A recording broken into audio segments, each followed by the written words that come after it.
right, welcome to the Personio product update. New month, new updates. My name is Lena, I'm a community manager, and together with my team, Larissa and Valentin, we're gonna present you the latest updates. If you have any questions, you're welcome to ask them in the Q&A section. Larissa will take them and ask them to me and Valentin after every chapter. And let's start with the first point because we have a lot on our agenda today. The tip of the month this month is the find answers functionality within your product. It's an product included support area where you can find like lots of information, like if in case you have a question, and this with a very short way. I'm going to show you that as a first demo. And but let's first have a look at the other topics that we covered today. The second topic is performance and development, because there is an update regarding the monitoring of performance cycles. And we're also talk about the automatic deficit hours in the time tracking tool.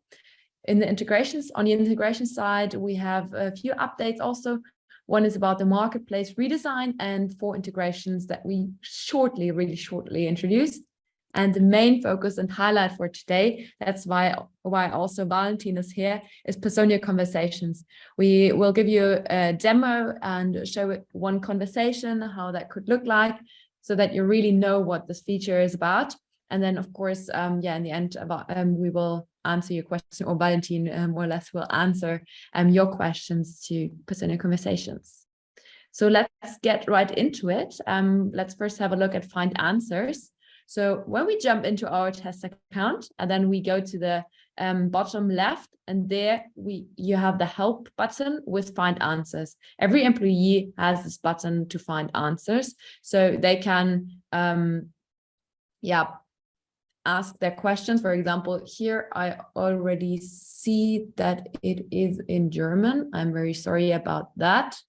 I quickly go on. I need to refresh my page. It should be in English. It's still a fairly new. Okay, I'm very sorry. I'm not sure why this is in German, but at least you can select which part of the company you have questions about. And here at this point, you can also switch the language. So I switch it to English now and continue in English so that you all understand. So here, when you have a specific question, Help Center articles are suggested. If you cannot find an answer in the Help Center articles, or if the community doesn't help because it's a very specific question where you would also need to share personal information, then you can also go to the support team and contact them. Here you have the option to select if you want to contact them, or if you want to get a response via email, via phone, or via phone with screen sharing. And let's try it out how it looks with the phone. That is also currently the recommended way, because it's a bit faster, because on the phone, obviously you can ask questions and get more details on it. So mostly it's solved a bit quicker. The phone number that is shown here is the one that you have in your support details in your account, and only the support authorized in your company are allowed to submit a ticket. And if it's the same, then you can leave it.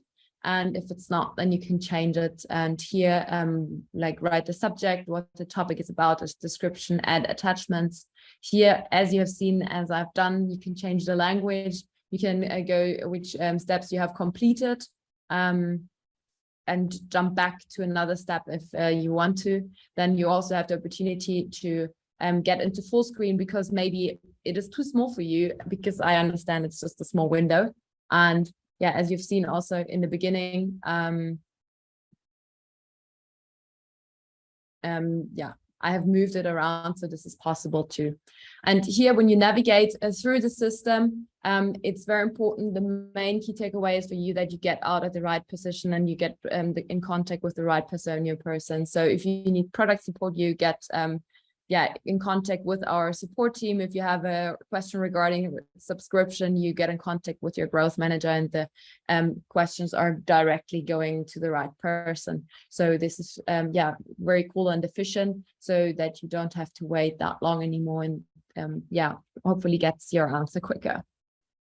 All right, that's it to this functionality. Let's jump back to the presentation, because there is also an update on performance, which I'm not show you in the account because it's just like a visual. It's in the performance cycles that you have now a monitor with the basic, or like a summary of numbers to see how the process is of all reviews, of the different review types that you have requested from your employees in the cycle, and also the amount of reviewers that are giving peer review.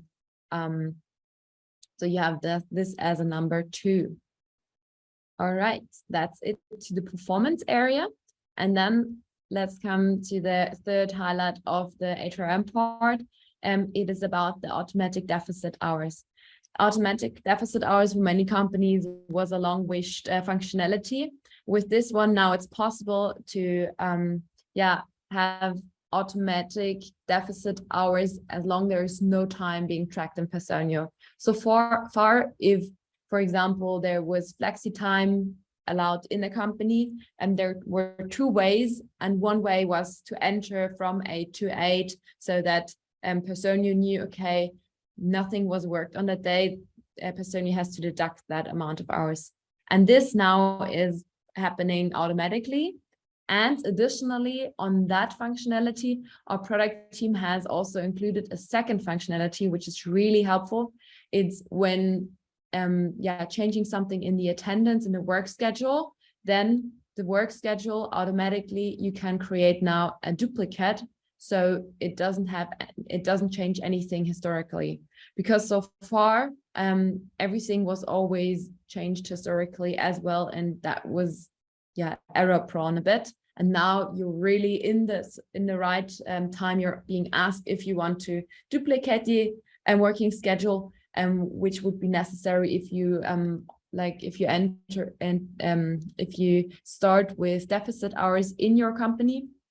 Then you would please choose the first option. If you have, for example, set up a new work schedule and you make changes right away, and no employees have tracked their time with it yet, then you can still update the current working schedule, because then it's intended that also like the historic settings are being changed.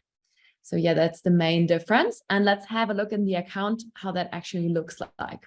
I have prepared my profile, and in this Lena profile, there are attendances tracked in the old system in July, and already attendances in the new with the new logic. So here in July, it's the old logic. Here I had to enter 8 to 8, for example, to have flexi time. And that was 2 settings that the employees had to do. One, to enter 8 to 8 in the attendances, and secondly, to request an absence time. So 2 steps. And now, on the 1st of August, I have changed the working schedule to automatic deficit hours. And now when this person or your employees want to take flexi time, they don't have to track time. They only have to enter the absence type. The absence type here in this case is really not a real absence. It's just the information. So the attendances during absences calculated as overtimes in the settings.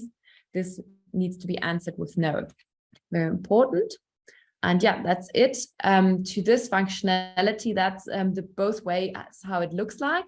And now I want to show you how you change it in your settings. When we go on attendances here now in the settings, and we go to the standard 40 hours without time keeping, we want to change that now, and we want to track overtime, and we also want to track automatic deficit hours. So we do all those changes now in the settings, and click on Save Work Schedule.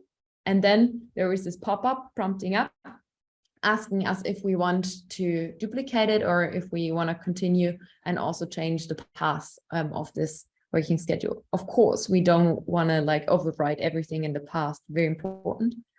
So we click here next and have chosen the recommended way. Then we have the possibility to rename it. I would suggest to like just put it in the name what it is, that it's automatic deficit hours, and maybe also when you assign that. That's also sometimes helpful, maybe to see it on one side.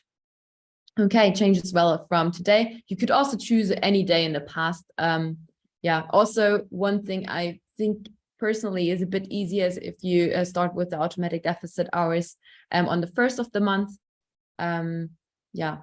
Also, especially when you're implementing it, then I think it's easier to start with the 1st of the month, because then they really start there and they don't already start with minus hours.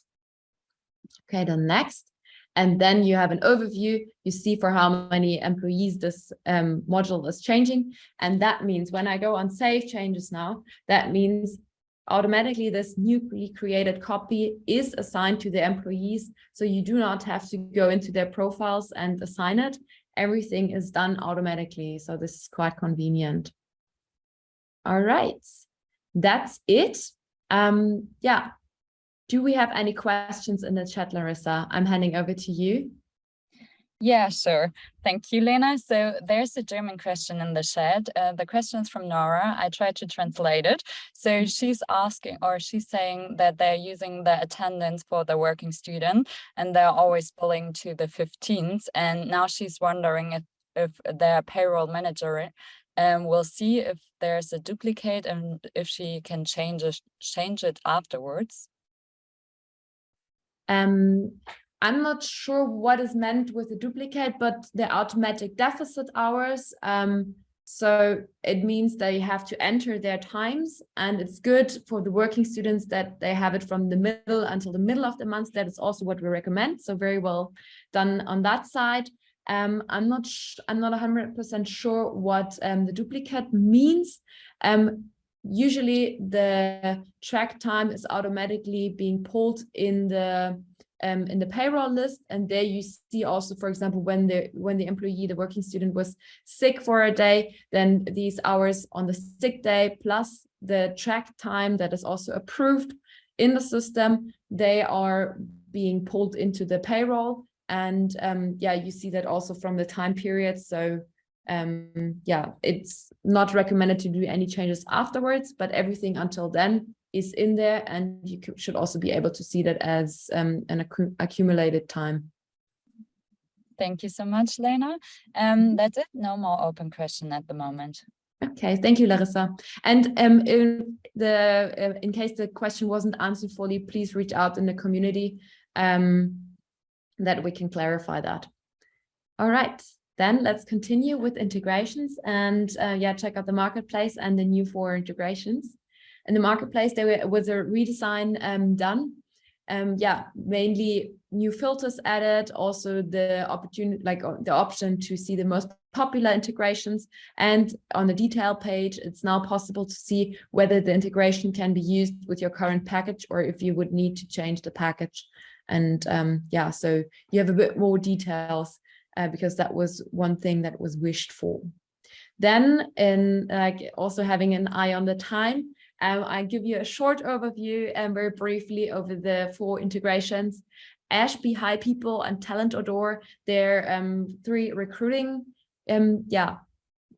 integrations that you can add to Personio in order to make your recruiting process more transparent and have more extended reporting, have AI assistance in the recruiting software. It just helps you to optimize your processes.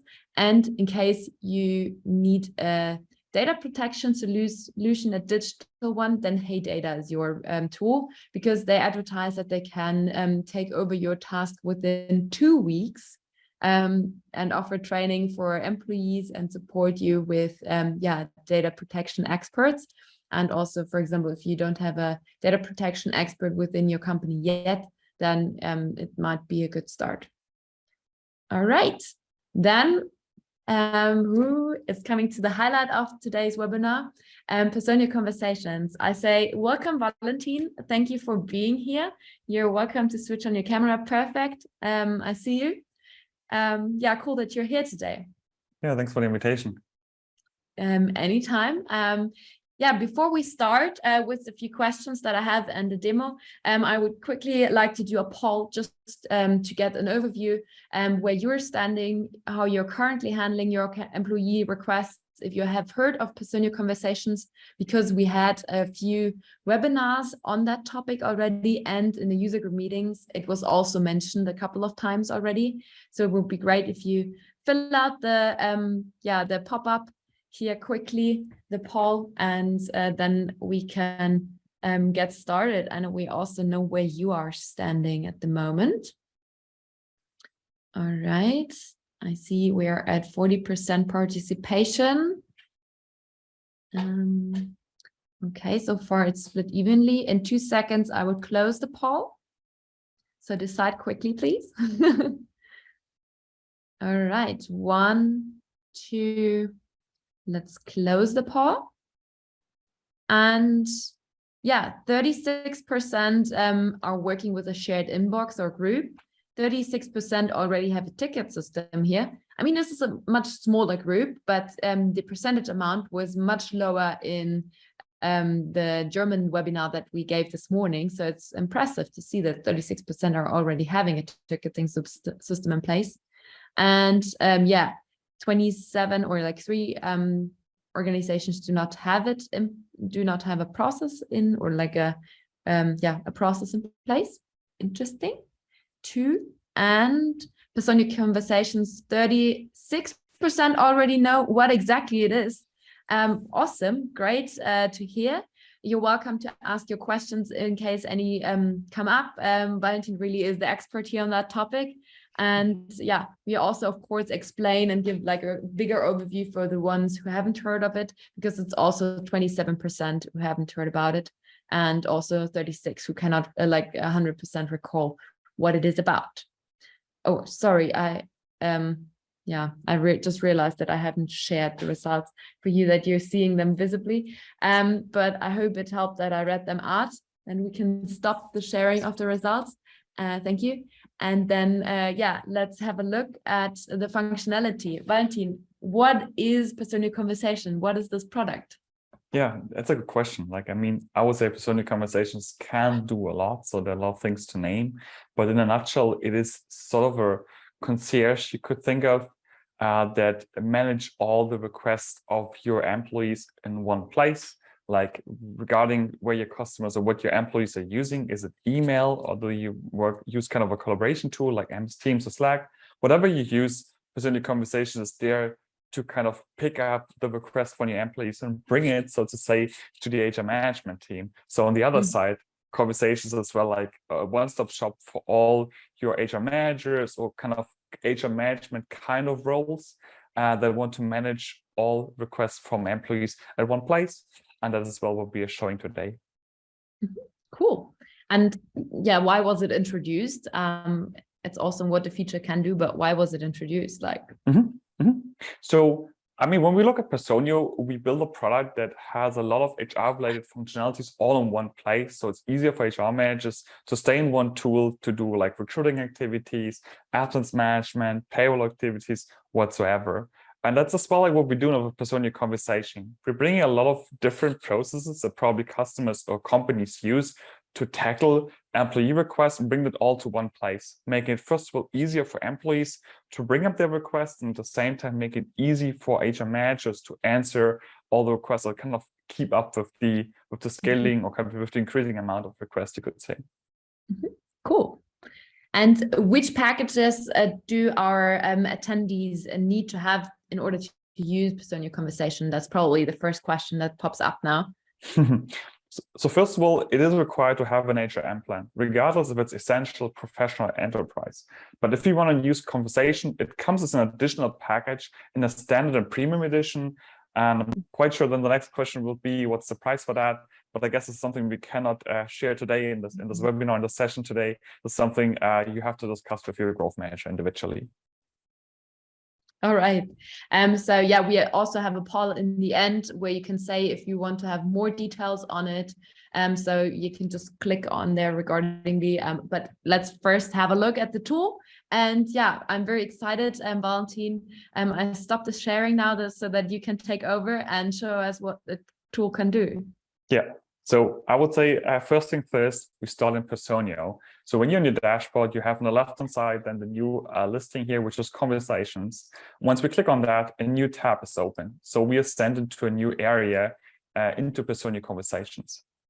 When you click on that, the first view you receive is the assigned to me view, which gives me all the requests that are assigned to me as a person. So in this scenario, I have two requests. Like one around an access card, the second one with whiteboard markers.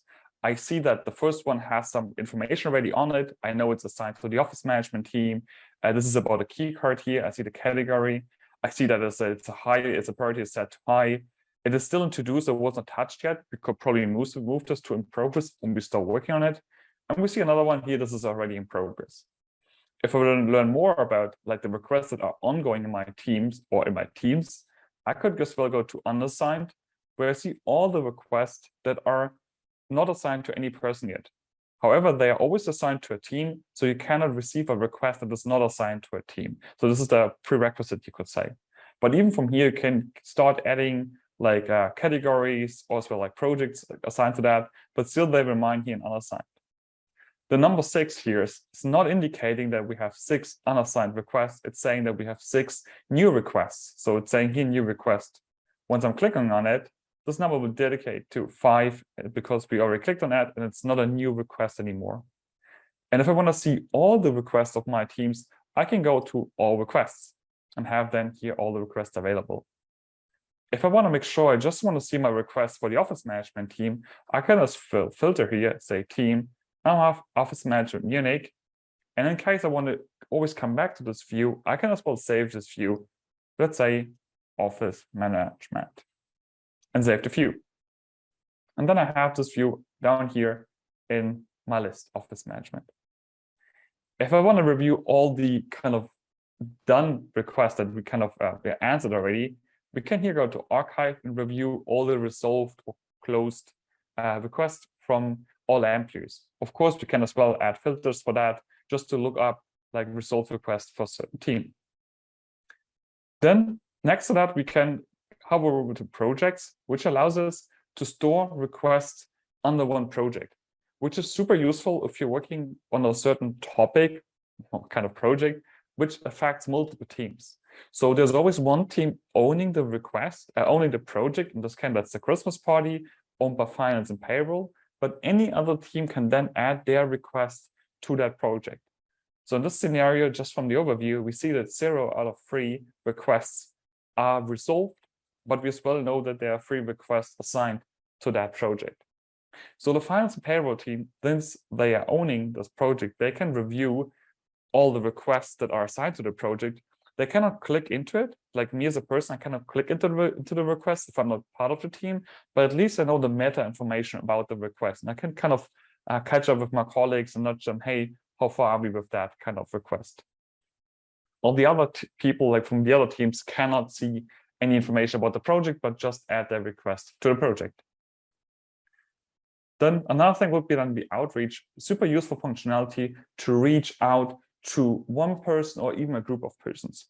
Of course, you can do this as well with Outlook or with Google Mail, but the benefit of using outreach here is that all answers are coming back as an individual request from a certain user. So I know from a customer that was using that to send out emails to all their recruiting agencies. For example, you want to get new offers from your recruiting agencies on a certain profile. You can just use outreach to send it out and receive then the requests back. So I'm taking this example to as well showing that Personio conversation is not limited to only employees and HR managers. There are a lot of different varieties you can, or kind of use cases you can use Personio conversations in general for that. But I don't want to go too much into the details here. Let's come back to the requests and go back to the ones that are assigned to me. Let's have a look how a request looks like if I click on it. So we're coming back to this access card request from Lena here. We see that still here's the title. we have a task that is assigned to it. You can create tasks by clicking here on this lovely thunder kind of icon. And if this task is done, like, prepare visitor card until end of business, we can then click of done, have this lovely visual, and then we kind of have this task completed. On the right-hand side, we have certain information about these requests. We see the status, we see the assignee, team, category, and so on. And of course, easily from here, click on it and change to whatever is required. If I, in case, as the expert, doesn't know who's the requester, I have no information about them, I can click on requester and then learn, hey, this is Lena. She's a community manager in customer service. She reports to Lena, and so on and so forth. And even more, I have set to this category an SLA. So that means I want to work against certain timeframes until when I want to respond or resolve this request. The first one is checked. The goal was to respond within 2 hours, and we responded already within 3 minutes. That's a good sign. But there's still a couple of nearly 3 hours left to resolve this request, because the goal is within 4 hours.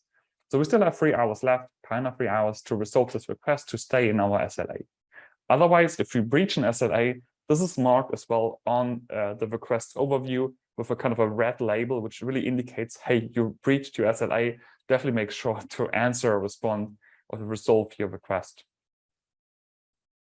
Right, then from here, when you're looking at the request, we can just use a simply reply, but as well a lot of different functionalities we can use here, but I'm quite sure we go for an example with Lena in a minute. Let's lastly have a quick look as well at the settings. To get to the settings, click on your company account and go to settings.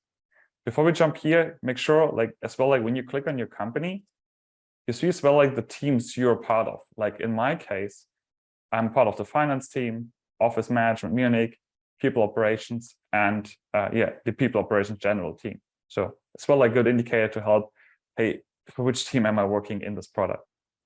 So now let's go to settings. Here we have 3 items for the organizational settings.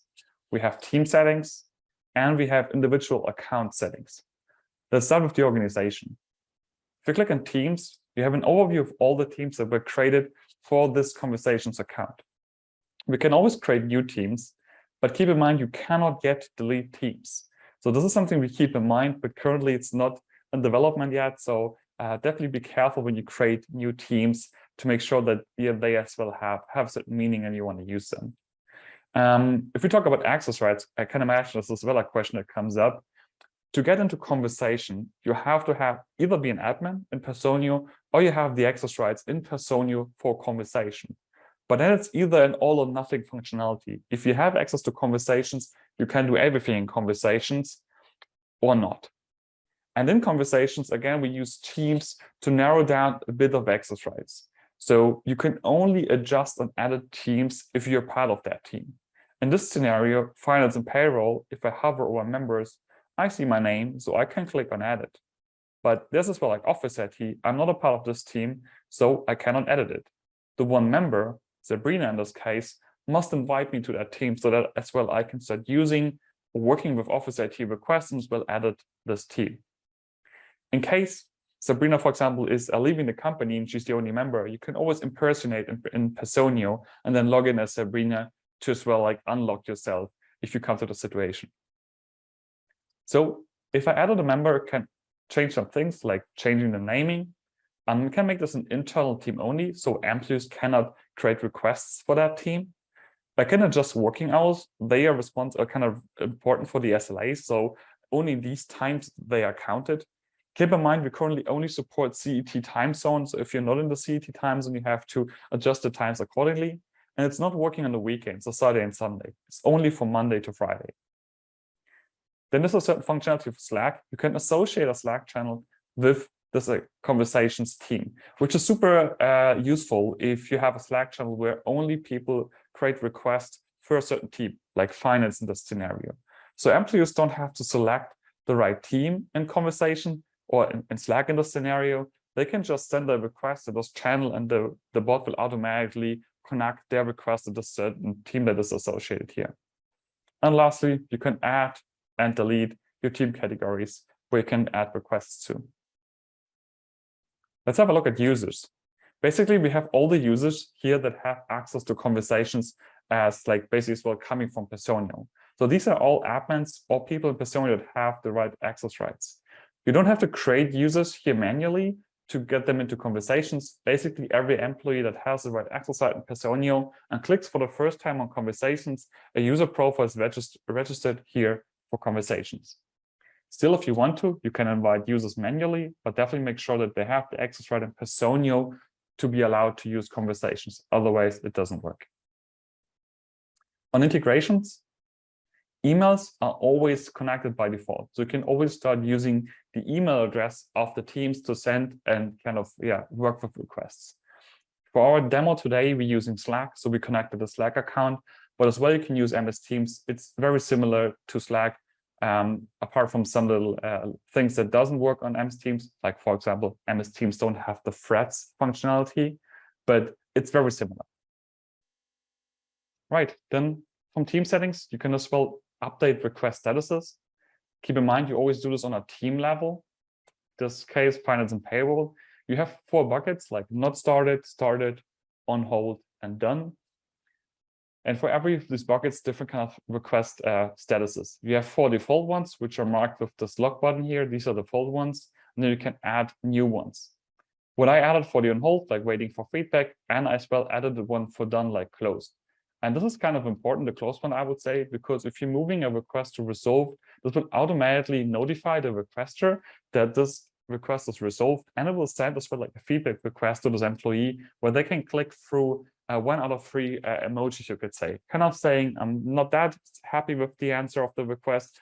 I'm happy with the answer of the request, and I'm like, it's an outstanding answer to my request. So similar as we do it with NPS, I think that's a common approach in the industry. Then you can set SLAs for your teams. Keep in mind as well, you add SLAs for a team, and as well if you want to for certain categories. If you want to have an SLA for all categories, as well, no problem. You just select all, and then you have an SLA for all the categories for that team.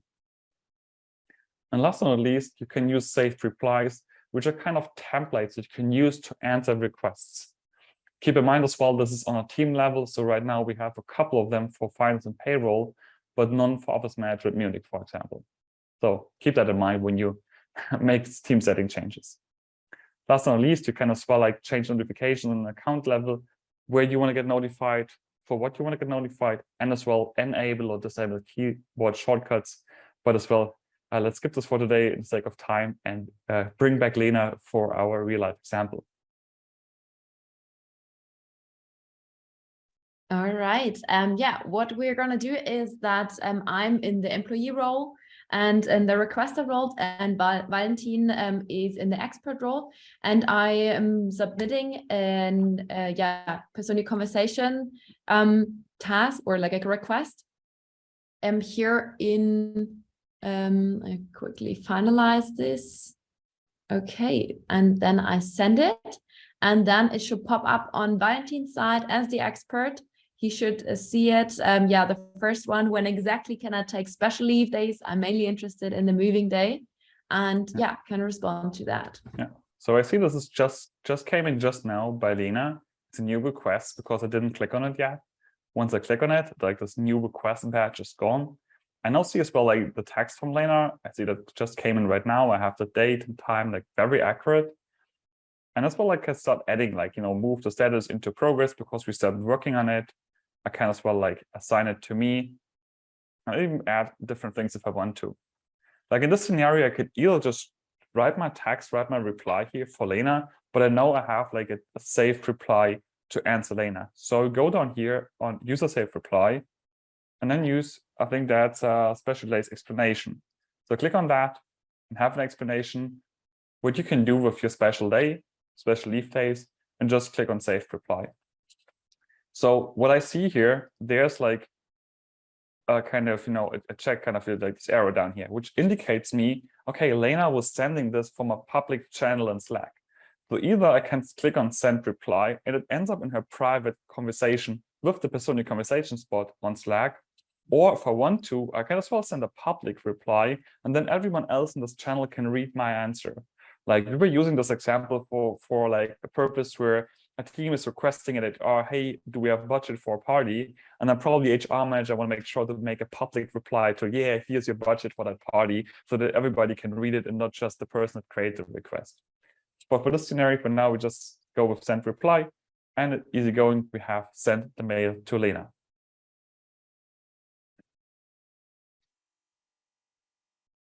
Perfect. Then I'm gonna answer on that one quickly.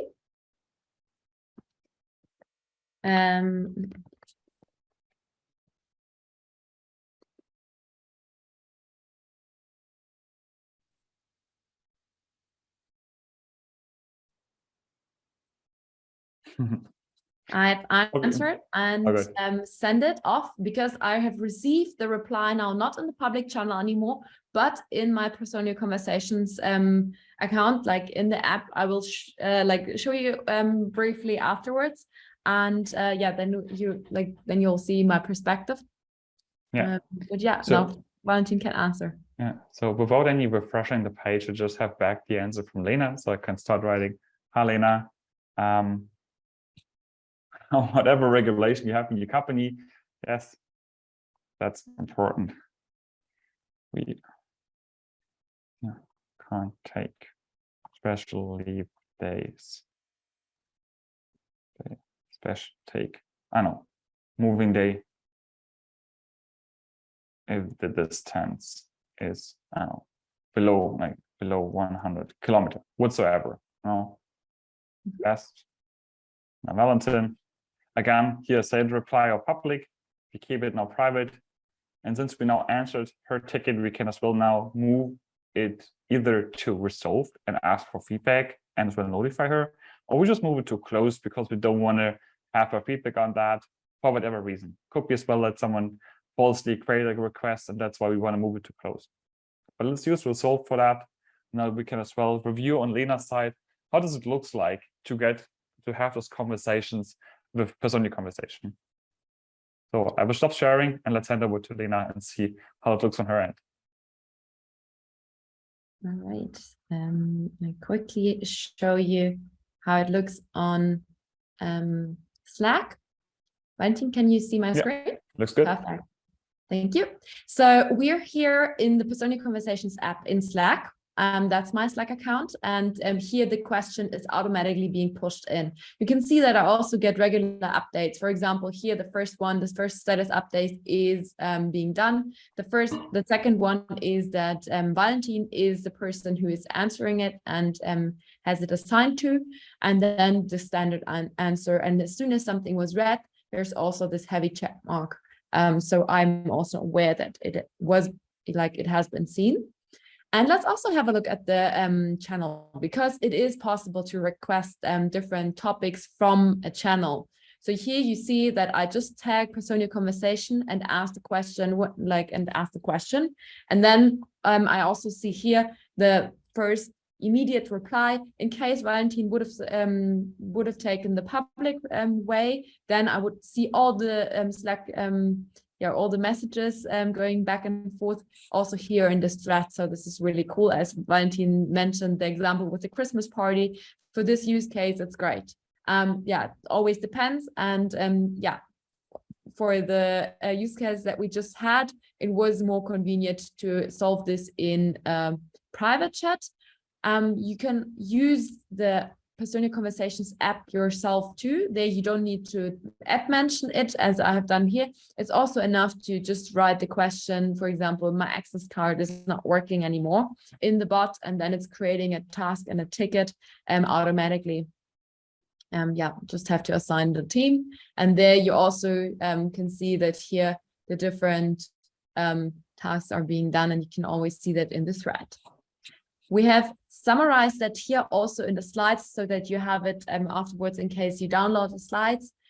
Here how it's looking like when I submit it. I mention someone, write the text, then there is a there is a little gray tag coming up. I have to pick the team, very important to pick the right one. Then I can also edit the details and then submit the request. And then the conversation is continuing and the updates are coming in here in the threads. So that's how it's looking on Slack.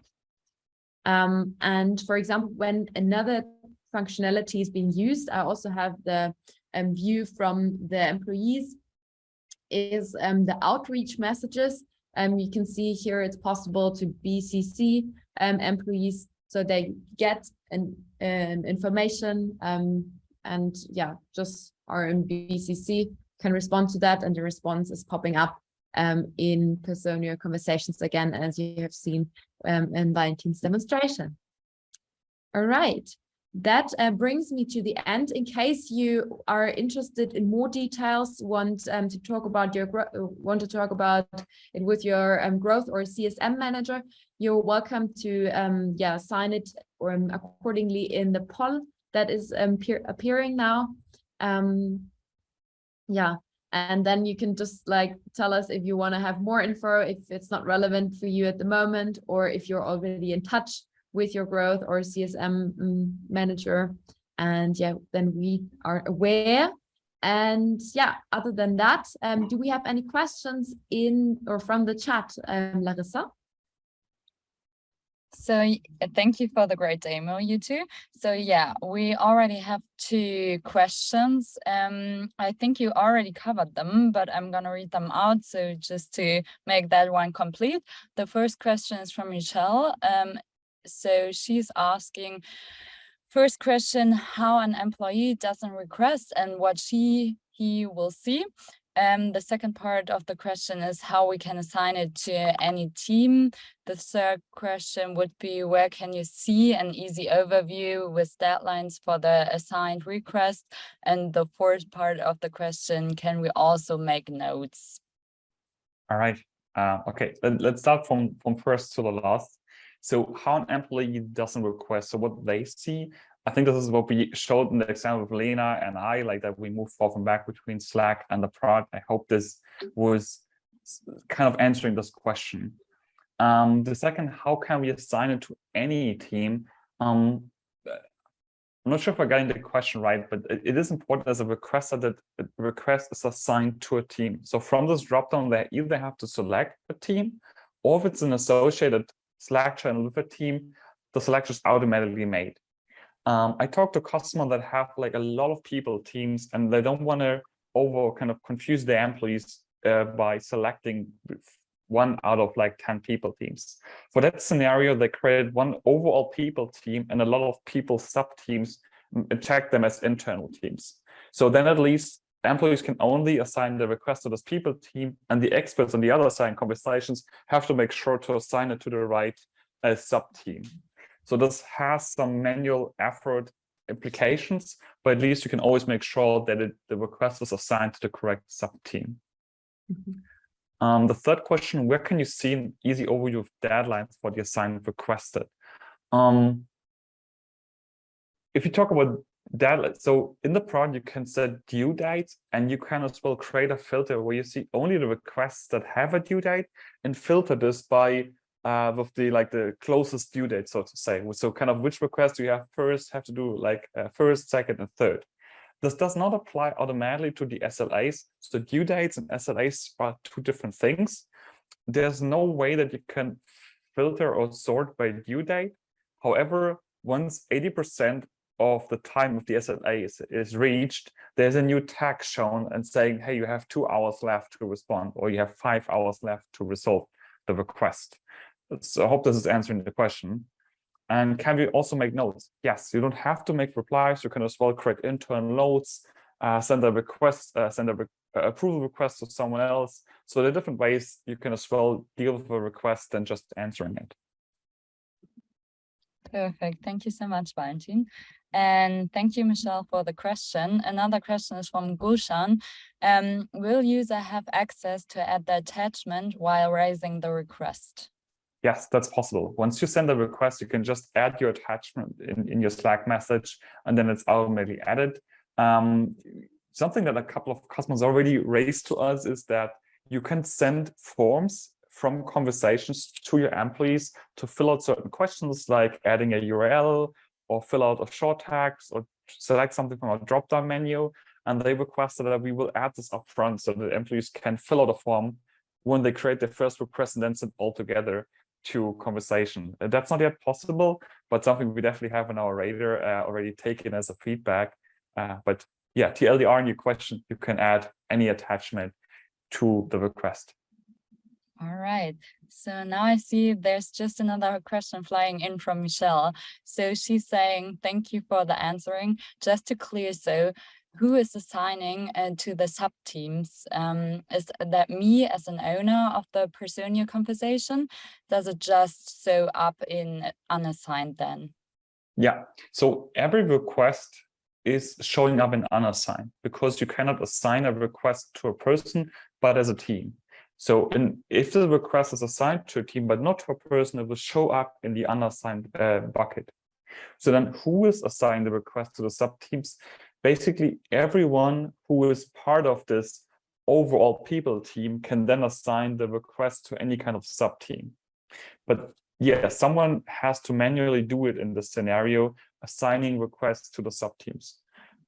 Keep in mind when you assign it to a team, to the sub-team, and you're still part of the sub-team, and just change the team and don't assign it to a person, they will stay there in this unassigned bucket because they are assigned to another team now.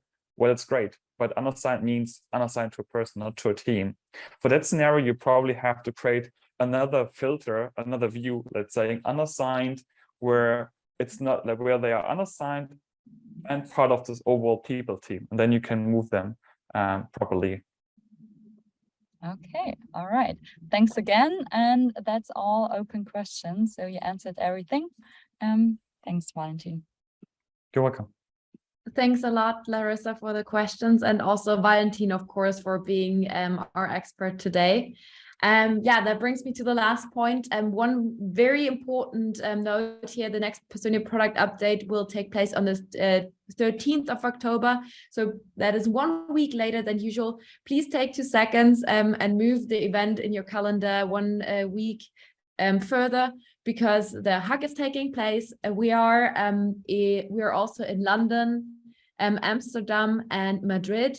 London is on the 4th of October. Madrid is on the 6th, and Amsterdam is on the 10th. And if you don't have tickets yet, then you can get a 25% discount when you enter the code HUGCustomer25, and then you get 25% discount on your ticket. And it would be lovely to meet you there. Like colleagues from the community will be at all the different locations. And we're thrilled to meet you in person. And the other next big event also is coming up right after the hug. The next online user group meeting will take place on October 27th at 3 p.m. And you can also register. You'll get all the information in the recap mail. Also the recap post.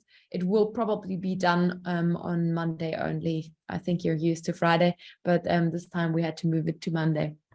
Other than that, please leave us some feedback on today's session. We tried something new with inviting Valentin, and for me it was very lovely to have him here. Thanks a lot, and it would be great to get your feedback now in the Zoom coming up or in the mailing. Other than that, have a lovely day. Thanks for spending the afternoon with us. See you soon. Bye bye.